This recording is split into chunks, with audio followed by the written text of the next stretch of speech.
Hi friends, welcome to my channel అండి. నేను ఈరోజు సోమరిపోతు అనే స్టోరీ చెప్పబోతున్నాను. ఒకానొక గ్రామంలో ఒక రైతు కుటుంబంలో ఒక రైతు ఉండేవాడు. అతను ఎక్కువగా సోమరితనానికి అలవాటు పడిపోయి పడుకోవడం, తినడం, నిద్ర లేవటం, మళ్ళీ తినటం, మళ్ళీ పడుకోవటం, ముచ్చట్లు వీటికే ఎక్కువ ప్రాధాన్యత ఇచ్చేవాడు. కష్టపడి పని చేయడం అంటే తెలిసేది కాదు. అలా పడుకుంటూ లేస్తూ ఉండటం వల్ల అతను ఊబకాయంగా తయారైపోయాడు. ఏ పనికి తన ఒళ్ళు సహకరించకుండా అయిపోయింది. అయితే అతను రోగాల పాలయ్యాడు. ఒకటమ్మటి ఒకటి, ఒక రోగం తగ్గగానే ఒకటి అలా వస్తూ పోతూనే రీసైకిల్ లాగా వస్తూనే ఉన్నాయి. అప్పుడేం చేస్తాడంటే అతను దిగులుతో ఒక స్వామీజీ దగ్గరికి వెళ్తాడు.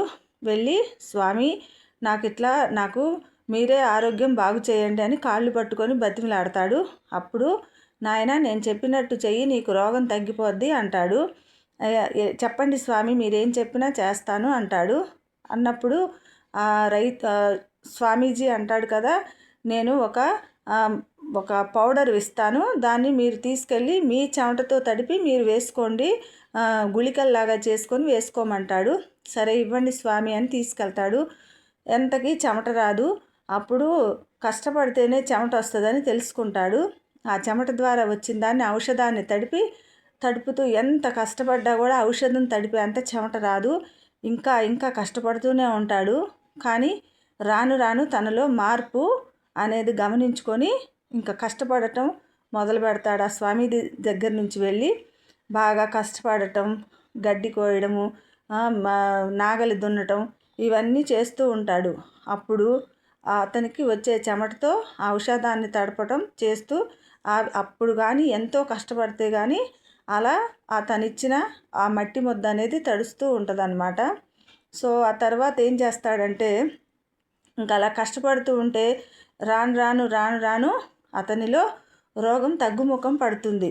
తగ్గుముఖం పట్టి తర్వాత స్వామీజీ దగ్గరికి వెళ్ళినప్పుడు, నాయన, ఎప్పుడు కూడా కష్టే ఫలి అన్నారు పెద్దలు. నువ్వు ఎంత కష్టపడితే అంత రోగాలకి దూరంగా ఉంటావు. అంతేకాని తినడం, కూర్చోవడం, పడుకోవటం వల్ల ఏ సమస్యలు తీరవు. ఇంకా నీలో ఉన్న రోగాలు పెరుగుతాయే తప్ప తరగవు అని ఆ స్వామీజీ చెప్తాడు.